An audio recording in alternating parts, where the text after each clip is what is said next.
it going, everybody? So we're back talking some more Shadow and Bone on the channel. We're talking Season 2 today. Super excited to dive back into the world of the Grishaverse. I love that first season of the show. That was my introduction to the Grishaverse in general. Just such an amazing world, amazing characters, and also just a really great fandom behind it too. It's one of my favorite fandoms I've been a part of in the last couple years. Just to let everybody know off the bat, for the most part, this is going to be a spoiler-free review for Shadow and Bone Season 2. I will touch upon spoilers towards the end of the video, just because the embargo for this lifts at the exact same time the episodes drop on Netflix, but I will give you a fair warning before I start talking in-depth spoilers. Right off the bat, Season 2 puts you right back into the adventure after the events at the end of Season 1 between Alina and General Kirigan, and continuing to build upon the conflict trying to tear down the wall by any means necessary. Season 2 really takes the story into some very exciting directions and does exactly what a second season of a show should do, expanding the world further, giving great growth to our characters, meeting fun new allies,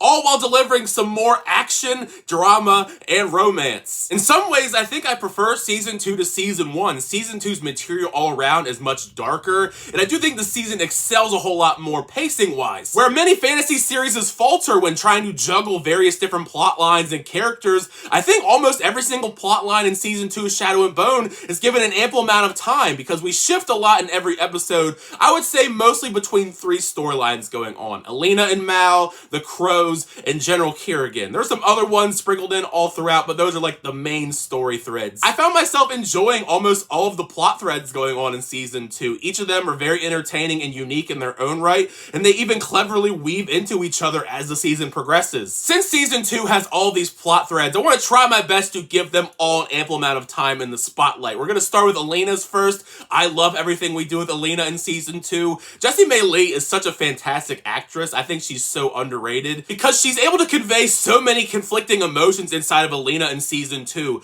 Alina is such a strong, compelling lead for the series, but it's amazing seeing Alina harness her abilities, trying to gain more confidence in herself as she journeys to find these amplifiers and gain more powers to take down Kirigan and the Fold. Yet you also feel for her because she has so many emotional decisions on her plate over the course of Season 2. A lot of tough decisions rest on Alina's shoulders all throughout the season, and what she may have to sacrifice to be able to save everyone. Whether it's political struggles, attempting to reunite Ravka, and the massive obstacles for her future with Mal as more secrets are revealed to her. Season 2 definitely doubles down on the romance angle. We see a whole lot more spiciness going on in the romances. Alina and Mal in particular, I actually really like their relationship for the most part. Early on, when they're pining over one another and getting these cute, intimate moments, I liked it a whole lot. I think in general, they might be my second favorite romance in the show, just due to their sheer chemistry level and the way the story unfolds for their characters in Season 2. It had me nervous on the potential future of their relationship. Even though it's necessarily not a romance angle between Alina and Kirigan, or at the very least it's a one-sided relationship where Kirigan is still very interested in Alina,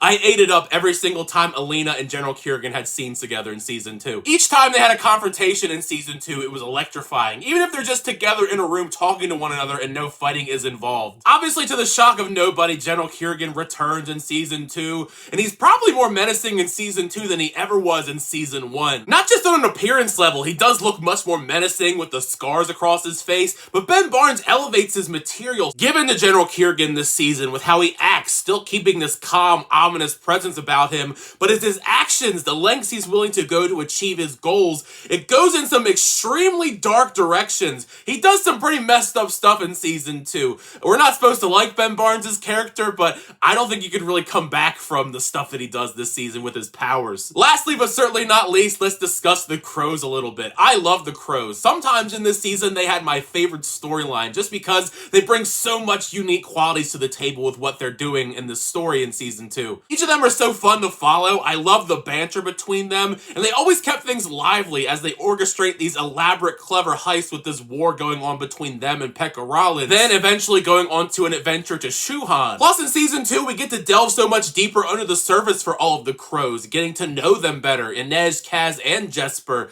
Inej, I think, potentially is my favorite of the three. I flip-flop between all three of them, but Inej has some phenomenal action sequences in this season that took my breath away. All of the Crows get some great action sequences, but Inej's, I think, are my favorite of the three. I think Amita Suman is just so fantastic. Usually, I don't fan cast, but I know Amazon is working on a new Tomb Raider, and I think that she would be a perfect choice to be the new Lara Croft. Jesper also continues to be so fun fun and energetic and just full of charisma every time he's on screen this season. It's one of the more charming elements to his character, as we also get to see some development between him and this character named Wylan. But out of the three, I think the surprising development of the three is getting to see more of Kaz's backstory. This very emotional, heartbreaking backstory to kind of understand why Kaz is the way he is with this war going on with Pekka Rollins and the history they have with one another. It helps you understand a lot of Kaz's backstory and why he's afraid to open up to people. We see that most prominently with his relationship with Inej and this will they, won't they have a romance kind of situation, which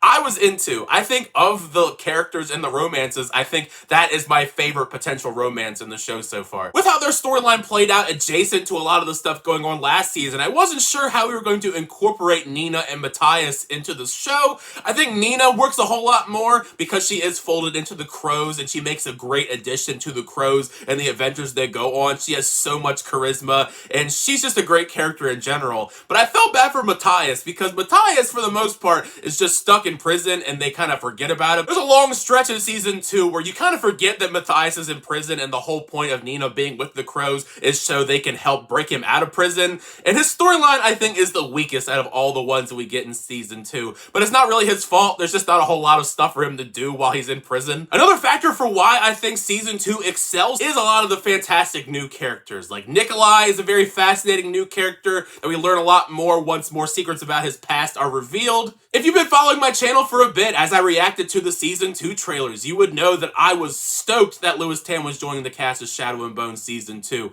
I think he's a phenomenal talent. I love him in a lot of the stuff that he's in. And once again, he's an excellent addition to this show as well. Both his character Tolia and Tamar, I think, are the best new characters of the season. Both of them showcase so much charisma no matter which characters they interact with, and they get some badass action sequences, especially later on in the season. They truly raise the bar for all the action in the fantasy spectacle in season 2. It does start off kind of gradual, seeing Grisha in action, and then by the end of the show, you have this all-out Grisha versus Grisha war in the last couple episodes, and it's amazing. The only thing I found kind of odd in the way that the season is structured story-wise is, for the most part, most of the big confrontations is in episode 7, so most of the finale episode of season 2, you're kind of spent wondering, what are we leading up towards? There's like 40 minutes left in the last episode. We've kind of wrapped up the conclusion for what we were building towards, and for the rest of the episode, it's kind of just building up for storylines for season 3 and onwards. Viewer mileage may also vary on how you feel about fetch quests at large, because I would say a large chunk of season 2 is fetch quests, whether it's Alina trying to find the Sea Whip, the Firebird, and then you also have a sword that they're looking for at one point in time. It's a lot of going out and grabbing an object that you need to defeat Kerrigan in the fold. Okay, so we've reached a point in the video where I do want to touch upon some spoilers. Not going to talk about a whole ton of spoilers, but this is the section where we're going to delve into some of the details that I couldn't talk about in the spoiler-free section when it comes to these characters, the events of what happens in season 2, and the future potentially for season 3 and onwards. Because I definitely think with the way that we end this season, we're going to get some really exciting stuff for season 3. Starting things off, I thought it was fantastic the way that we continue to see over the course of the season how Alina gains powers with these amplifiers when she acquires the Sea Whip. The Firebird reveal was one that I was not seeing coming by a mile. The fact that Mal himself is the Firebird, and he's also related to General Kerrigan, they're cousins. Mal being the Firebird did thrust us into an interesting conversation, though, on what Alina is willing to sacrifice to save everyone. Would Alina be able to sacrifice the love of her life to save all of Ravka and Grisha and tear down the fold? It's a very interesting dilemma to have. Of course, they do kind of cop out a little bit. I do get that you want to save Mal. He is the love of your life. Still, nevertheless, it was a powerful moment seeing her stab into his heart and acquiring the power of the Firebird and tearing down the fold and defeating General Kerrigan. Now that I can talk about the Darkling being a straight menace in season 2, that guy is just straight evil. Some of the stuff he does in this season is just kind of bonkers. I mean, he blows up a whole camp with his powers. He treats poor Genya horribly and then sicks these dark creatures that he manifests onto her. I felt horrible for Genya. Poor Genya all throughout this season. I also wasn't expecting him to get his hand chopped off by his mother, but to be fair, he kind of had that coming. He chopped off her finger earlier on in the season and used it to amplify people in his camp. Even though I saw it with my own two eyes and we watched them burn the body, I just find it so hard to believe that the Darkling is actually gone. Even after Alina stabs him, they burn him Darth Vader style. I don't know. I just have a very hard time believing that this is the end of the Darkling with the way that we tease things later on. Speaking of teases, can we please just have Inej and Kaz get together? There is so much tension in the air in that final episode, the last time they speak to one another. They just need to get together at this point. It's inevitable. I feel the tension in the room and the romance. Even though I understand the political aspect to it, I was kind of bummed out that Alina is going to become queen and get married to Nikolai and not be with Mal. And Mal is kind of going through his own crisis now that he realizes his purpose in life. So hopefully they can find their way to one another in the future. That's at least what I'm hoping for. But it is cool to see Mal go off on his own with Inej and all of them on their pirate ship. To end things off in the spoiler section, I am very intrigued on where we're going to go in season 3 with how we end things with the wedding between Nikolai and Alina and this drug that's being manufactured that's going to amplify people to an insane degree. We saw it firsthand with this woman who took the drug and she just wiped out this entire wedding. People were spewing blood out of their mouth, collapsing, really nasty stuff. All throughout the season, there's a lot of nasty stuff. That's the scene that's pretty nasty. Lots of arms being dismembered, stuff like that. Brutal murders. And the most brutal of all, I would argue, is that lady, that Grisha, being murdered by Alina Starkov, using powers to cut her in half. And it's not just the fact that it's her powers, but it looks like it is the Darkling's powers, which has me very excited where we're going to go with that in the next season, and along with the fact that Nikolai, it looks like he was transmitted with the evil creatures that the Darkling was stuck with. So I'm very fascinated on where we're going to go with that for season 3, as someone who has not read the source material. All around though, I think season 2 of Shadow and Bone was so fantastic. I had so much fun going back into this world and getting to know more about these characters. It's such a great world to be in. But now that you've heard my thoughts on season 2 of Shadow and Bone, make sure you share your thoughts down below. What did you think of season 2? Did you like the season? Did you not like the season? Share all your thoughts down below in the comment section. It's part of the fun of this is having the conversation with you guys in the comment section down below. Thank you guys, as always, for chat reviews. I always do appreciate it. Make sure to like on the video and also subscribe to the channel so we update reviews, reactions, unboxings, and more. Next time, see you guys later.